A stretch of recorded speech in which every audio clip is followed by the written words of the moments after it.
right, in today's edition of Therapy Thursday, I thought I would use my drive time, my commute time, to talk a little bit about the various therapeutic interventions that I've had the chance of utilizing in the past. So, with having had a decade of chronic neck and back pain after college, specifically after being a college field hockey player, I have experienced physical therapy, I've experienced chiropractic adjustment, I have had pain injections, I have tried active release technique, ART, which was an awesome therapy. I have done dry needling trigger point therapy, that was another great one. Joint mobilization therapy, actually that was pretty intense. Yeah, lots of different ways that you can find relief, seek help for chronic pain, for injury, for trying to restore function. Whatever the reason is, there is a practitioner out there to help you. And they all have their benefits, and they all have their, moment in time where it's relevant to you. Now, I wish that I had, just had one and done, right? But I got to explore the gamut. And I think physical therapy is an excellent intervention if you are maybe recovering from an injury, maybe recovering from a surgery, you're trying to restore strength and function, maybe you're trying to prevent injury. Physical therapists are phenomenal. They're just so brilliant. All these people who have gone the extra mile to identify how they can serve and help other people in different ways. Physical therapy is one of them. Chiropractic is another. Now, I know a lot of people are scared of chiropractic therapy, and not all chiropractic therapists are the same. I have had some negative and some really positive experiences in chiropractic adjustment.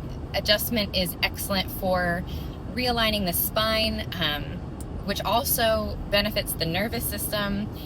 Sometimes you have had an injury and maybe it was even a car accident, and that spinal adjustment is so significant for not only relief but restoring function and realignment, which impacts all the joints in the body because the spine is so central. Sometimes you might need a little bit more. Maybe it's injections. Maybe it is you need a steroid or something to just really internally turn that pain song off so that you can do the therapies you need to do to restore strength and function. So I have tried that. Dry needling trigger point therapy, that one was probably similar to acupuncture, which I've not done. But there is actually a dry needle that goes into the trigger point, which I had just a plethora of in my mid back and neck, and it brings that trigger point to spasm and release. And so my therapist brought me through that and training. So one of the things that I've learned over the years is how beneficial it is to put more than one therapeutic intervention together, because you might solve one problem, but the body is a master at compensating, at trying to keep you stable. So your muscles might get used to your spine being in a certain position. So if you adjust the spine, the muscles, they might not be ready to adjust. So maybe you need to work on that too with stretching. Maybe you need to incorporate massage, deep tissue massage. There's so many different massage therapy techniques out there as well. So sometimes having them hand in hand is great. Heat therapy, ultrasound, stim, those are lots of different other methods that can help kind of work superficially while the body also can be worked on with an adjustment. So there's so many ways that we can kind of put more than one method together to help us restore function, decrease pain.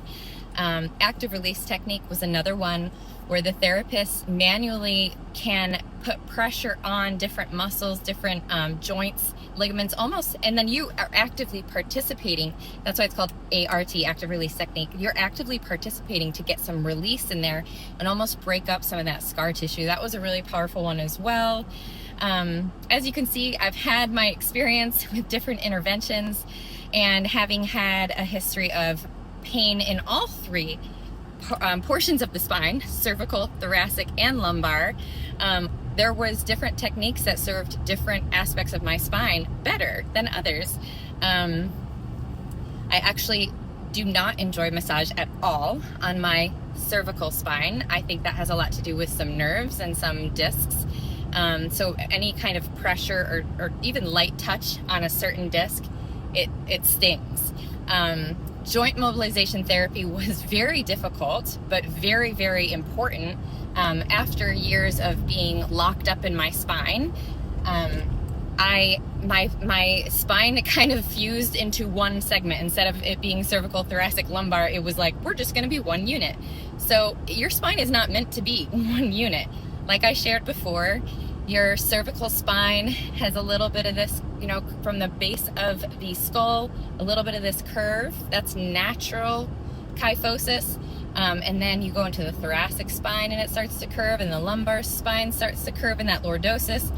So imagine your spine is supposed to flex and extend, but if it becomes rigid and it doesn't want to move in either way, and they're all forced to function together, that's not how it's meant to be. And so I had a physical therapist who worked on the joints and almost the spaces between the discs. And it was intense, but I needed that. I needed not only to break up scar tissue to get those joints to mobilize the way they were supposed to, but I needed my body to learn that it was okay to move, because the pain song, if you've ever heard this analogy, the symphony would not stop playing. My body needed that symphony to play a new song. And so different interventions over time, like I said, have been very valuable for different sections of my spine. I think this is also why I'm so excited and passionate about this area that I have a certification in now. It's called functional range conditioning. And the whole idea is that you have this joint space that you're probably not accessing. Your joint is probably not even operating as a joint should. And so we need to not only move through our joint in articular rotations, but then we need to train our joint space to utilize all of it and maximize our ability to move in all of the space that we actually have. And functional range conditioning exercises also talk to the central nervous system, because that joint capsule is actually one of the parts of your body that does talk to the nervous system, which is incredible. So you can actually create lasting change. So this is something I'm still very learning at. It's a new certification for me. I'm actually training my own body with it. But yeah, so there are just so many interventions out there. If you are ever in a space of chronic pain, don't give up. Don't give up. You will find relief, and it might be a combination, and it might take time, and a lot of it also requires your brain.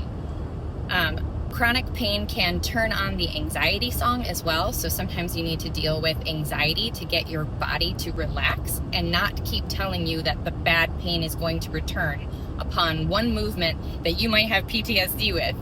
So the mind-body connection is just an incredible work of art that the Lord made. And so I just wanted to share all of those things with you. Let me know if you have any questions about different interventions, and also let me know if you've ever heard of FRC, functional range conditioning.